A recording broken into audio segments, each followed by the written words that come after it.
عورتوں کو جنازے کے ساتھ جانا منع ہے۔ نبی کریم صلی اللہ علیہ وآلہ وسلم کی حدیث مبارکہ ہے، نبی کریم صلی اللہ علیہ وآلہ وسلم جب مدینہ منورہ میں تشریف لائے تو ایک جنازے کے ساتھ نکلے، دیکھا کہ عورتیں جنازے کے پیچھے آ رہی ہیں، تو آپ نے ان سے فرمایا کیا تم بھی سب کے ساتھ جنازہ اٹھاؤ گی؟ انہوں نے کہا نہیں۔ آپ صلی اللہ علیہ وآلہ وسلم نے فرمایا تو کیا سب کے ساتھ نماز پڑھو گی؟ انہوں نے کہا نہیں۔ آپ صلی اللہ علیہ وآلہ وسلم نے فرمایا لوٹ جاؤ، گناہ گار ہو کر بے ثواب پائے۔ اس حدیث سے معلوم ہوا کہ عورتوں کو جنازے کے ساتھ جانا جائز ہرگز نہیں۔ جب سے شوہر کے گھر آئی ہے اس وقت سے لے کر قبر میں جانے تک اپنے گھر سے بغیر اپنے خاوند کی اجازت کے باہر نہ نکلے۔ امام ابن حمام رحمۃ اللہ تعالی علیہ نے فرمایا جس جگہ اس کو نکلنے کی اجازت ہے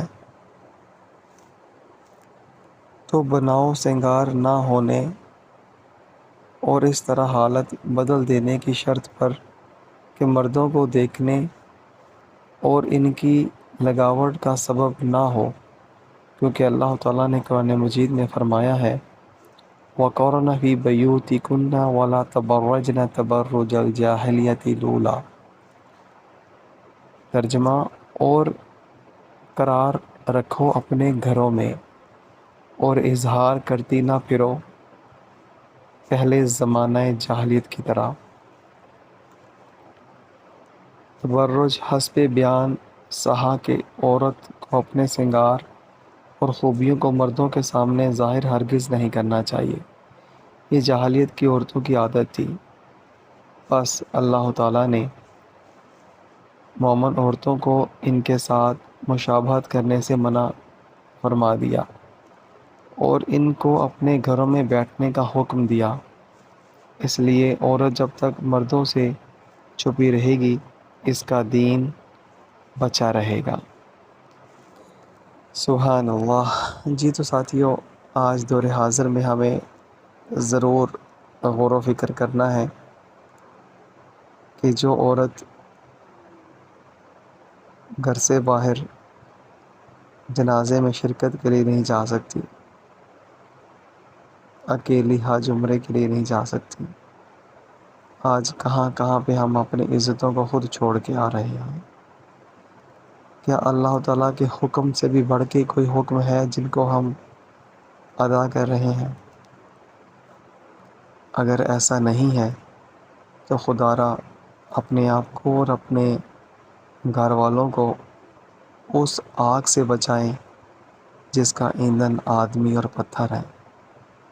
اللہ کے حکم کو اپنی زندگی میں شامل کریں اور اس سے بڑھ کے کسی بھی حکم کو حکم نہ سمجھیں۔ اللہ کا حکم حرف آخر ہے۔ جب رب تعالیٰ نے ہماری عزتوں کو گھروں میں رکھنے کا حکم فرمایا ہے کہ ہم اپنی عزتوں کو اپنے گھروں میں رکھیں، تو پھر ہم کیوں اپنی بہنوں بیٹیوں کو سکول، کالج، یونیورسٹیوں اور مدارس میں بھیج رہے ہیں؟ غور تو کیجیے، یہ ادارے کنہوں نے کھولے؟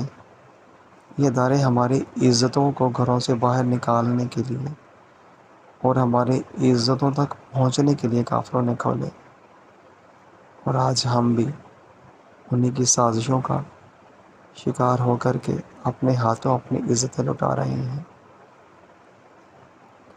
سونا کتنی قیمتی شے ہے، اس کو ہم گھر میں چھپا کے رکھتے ہیں، انتہائی خفیہ جگہ پہ رکھتے ہیں، مگر افسوس جس نے سونا پہننا ہے اس کی ہمیں پرواہ ہی نہیں، اس کو ہم نے گھر سے باہر نکال دیا۔ اللہ تعالی ہمیں سمجھنے کی توفیق عطا فرمائے، آمین۔